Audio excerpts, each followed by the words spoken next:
Hello students, जैसे कि आप सभी को पता है कि हम क्या कर रहे हैं, टाइप्स ऑफ रिस्पॉन्सिबिलिटी अकाउंटिंग का फोर्थ सेंटर में आपके साथ डिस्कस करने जा रही हूँ, इन्वेस्टमेंट सेंटर। जैसे कि इसके नाम से ही पता चल गया कि इस सेंटर में जो पर्सन है उसको किस चीज़ के लिए रिस्पॉन्सिबल ठहरा जाएगा, इन्वेस्टमेंट के लिए। जो कि उस सेंटर में जो भी पैसा इन्वेस्ट किया गया है, क्या वो प्रॉपर इन्वेस्टमेंट किया गया है, क्या उसको जो इन्वेस्टमेंट की गई है उसका प्रॉपर यूटिलाइजेशन हो रहा है कि नहीं हो रहा है। इसमें जो पर्सन है वो सिर्फ इस बात के लिए रिस्पॉन्सिबल नहीं होगा ये कॉस्ट और रेवेन्यू के लिए, बल्कि वो इस बात के लिए भी रिस्पॉन्सिबल माना जाएगा कि उसने उसकी इन्वेस्टमेंट को प्रॉपर ढंग से यूटिलाइज किया है कि नहीं किया है। जैसे कि एक बिजनेस में असेट्स खरीद लिए हैं, क्या उन असेट्स का प्रॉपर यूटिलाइजेशन हो रहा है कि नहीं हो रहा है। ठीक है, एक कंपनी में पैसा कितना पैसा लगाया है, क्या वो उतना रिटर्न दे रही है कि नहीं दे रही है। ठीक है, तो इस टाइप से इन्वेस्टमेंट की क्या की जाती है, इवैल्यूएशन की जाती है। यदि तो उसका प्रॉपर यूटिलाइजेशन हो रहा है, वो उतनी आउटपुट दे रही है, उतना रिटर्न दे रही है, इसका मतलब कि उस पर्सन ने उसका एफिशिएंटली क्या किया है, यूटिलाइज किया है। ठीक है, तो इसके लिए वो क्या माना जाएगा, इस सेंटर के लिए, इन्वेस्टमेंट सेंटर के लिए वो क्या माना जाएगा, रिस्पॉन्सिबल माना जाएगा। ठीक है, फिर भी एक बार कर लेते हैं। This is a very important centre to be. ये इन्वेस्टमेंट सेंटर क्या है, बहुत ही इंपॉर्टेंट सेंटर है, क्योंकि इसमें बहुत ज़्यादा इन्वेस्टमेंट पैसा लगा होता है। ठीक है, team has to make sure that these assets of the company are properly utilize in the best manner so that the company effectively capitalize on the deployed capital and earn handsome revenue. क्योंकि capital में बहुत ज़्यादा पैसा लगा होता है ना, किसी इन्वेस्टमेंट, क्या वो उतना रिटर्न दे रही है फ्रॉम द सेम। से the person is responsible for investing the assets of A company most efficiently. Such a cost center work as separate entity such as corporate headquarters. A company measures the performance of an investment center by using ratio. जैसे ratio से हम पता लगा लेते हैं कि इसके जो इन्वेस्टमेंट है प्रॉपर यूटिलाइजेशन हो रहा है या नहीं हो रहा है। या हमने पहले भी कर चुके हैं रिटर्न ऑन इन्वेस्टमेंट, जितना पैसा हमने एक कंपनी में लगाया है, एक बिजनेस में लगाया है, उस पर कितनी रिटर्न मिल रही है। यदि रिटर्न मिल रही है, इसका मतलब कि हमने जो पैसा लगाया है उसका प्रॉपर यूटिलाइजेशन हो रहा है। दूसरा है इकोनॉमिक वैल्यू एडिड, क्या जो असेट्स हमने लगाई है जो क्या उसमें वैल्यू एडिड हो रही है कि नहीं हो रही है। ऐसे और भी हैं। ठीक है, it is a centre in which a manager can control not only revenue and cost but also investment. The manager of such a center is made responsible for properly utilization of assets used in his center.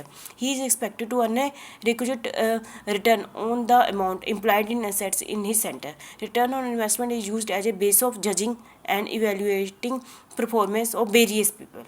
ठीक है, मतलब कहने का मतलब है जो भी पैसा हमने एक बिजनेस में लगाया है, क्या उसका प्रॉपर उतना रिटर्न आ रहा है कि नहीं आ रहा है। जिस पर्सन को ये रिस्पॉन्सिबिलिटी दी गई है उसके लिए वो क्या माना जाएगा, उसकी रिस्पॉन्सिबिलिटी है। There are two method use to evaluate the performance of investment centre. सबसे पहले है रिटर्न ऑन इन्वेस्टमेंट, है ना, ये हमारा रेशो में भी हमने यूज़ किया था जब हमने रेशो डिस्कस की थी आपके साथ। इन calculating return on investment, beginning of the period investment की स्टार्टिंग में कितनी इन्वेस्टमेंट थी और एंड में कितनी इन्वेस्टमेंट है। ठीक है, उसका हम एवरेज ले लेते हैं। ठीक है, और तो जैसे रिटर्न निकालनी, एवरेज ले ली investment. The choice has to be between beginning of the period investment and average investment. Divisional investment is equal to net fix assets of the division plus current assets of the division minus current liability of the division, है ना। ऐसे करके भी निकाल सकते हैं। Return on investment कैसे निकालते हैं, नेट प्रॉफिट, हमने कितना प्रॉफिट कमाया, है ना, उस साल, divide by investment of the division multiply by 100। या फिर हम कैसे निकाल सकते हैं, नेट प्रॉफिट रेशो, आपको पता ही नेट प्रॉफिट रेशो क्या होता है, net profit divided by sale, है ना।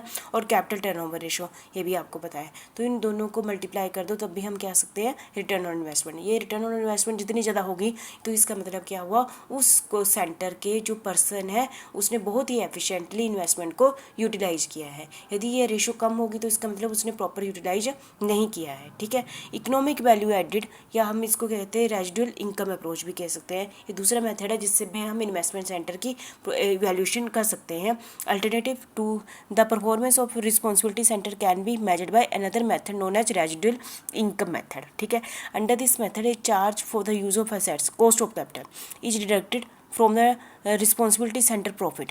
जितना प्रॉफिट है उसमें से कॉस्ट ऑफ कैपिटल माइनस कर दो। ठीक है, and the surplus remaining after the deduction of the cost of capital is the residual income. जैसे ना, जैसे हमने 5 लाख लगाया, 5 लाख पर हमने 10% कमाया, है ना, और 5% उसकी कॉस्ट है, तो ये कितना आ गया, बच गया 5%। तो ये क्या होगी, residual income. Residual income method is favourable in those cases where manager of the responsible center are autonomous and accountable for their. ठीक है, ये आ गया that was originally employed by, किसने ये सबसे पहले यूज़ किया था? Residual method, Stern, Stewart and company. It is also referred to as residual income approach of the performance evaluation. It is very popular method used to measure the surplus value created by investment or a portfolio of the investment. ठीक है, EVA has been considered as a better measure of divisional performance as compared to return on investment. ठीक है, it is the also use to determine whether the investment positively contribute to the shareholder wealth. क्योंकि देखो 10% हमने किसी भी पैसा लगाया, 10% कमाया, 5% उसकी कॉस्ट पड़ी, तो 5% बच गया, तो जो 5% बच गया वो किसको कंट्रीब्यूट करेगा? शेयर होल्डर की वेल्थ में ही कंट्रीब्यूट करेगा ना। The economic value added of the investment is simply equal to the after tax operating profit generated by the investment minus cost of fund use to finance the investment. ठीक है, तो इसमें ये कैसे हम कैलकुलेट करेंगे? Net profit after tax minus cost of capital multiply by capital investment. Cost of capital मतलब कि हमने नेट प्रॉफिट जितना निकाला माइनस उसकी कॉस्ट, जो भी हमने पैसा इन्वेस्टमेंट की है ना, उसकी कॉस्ट कितनी पड़ी हमें, माइनस कर दो तो वो आ जाएगा, है ना, प्रॉफिट आ जाएगा। और ऐसे ही capital implied multiply by return on investment minus cost of capital. Capital implied मतलब ये 3 फार्मूले हैं। ठीक है, investment can be accepted only if the surplus is positive. यदि ये पॉजिटिव वे में आता है तब हम कहेंगे कि इन्वेस्टमेंट का प्रॉपर यूटिलाइजेशन हो रहा है। ठीक है, उसको कैलकुलेट करने के क्या स्टेप्स हैं? Calculate the net operating profit after tax. ठीक है, calculate the total capital implied जो भी डिवाइड जिससे करना है, और determine the cost of capital. ठीक है, तो EVA is equal to capital implied return on investment minus cost of capital, इससे आ जाएगा हमारा EVA। ठीक है, ये था हमारा सेकंड मेथड। तो ये था हमारा इन्वेस्टमेंट सेंटर कि हमने इसमें ये निकालना होता है इस सेंटर में जो इन्वेस्टमेंट की गई है क्या उसका प्रॉपर इन्वेस्टमेंट का जो पैसा जो हमने असेट्स लगाई है एक कंपनी में, क्या उसका प्रॉपर यूटिलाइज हो रहा है कि नहीं हो रहा है। क्योंकि ये सेंटर बहुत ही इंपॉर्टेंट होता है क्योंकि इसमें बहुत ज़्यादा पैसा लगा होता है कंपनी का। ठीक है, थैंक यू वेरी मच।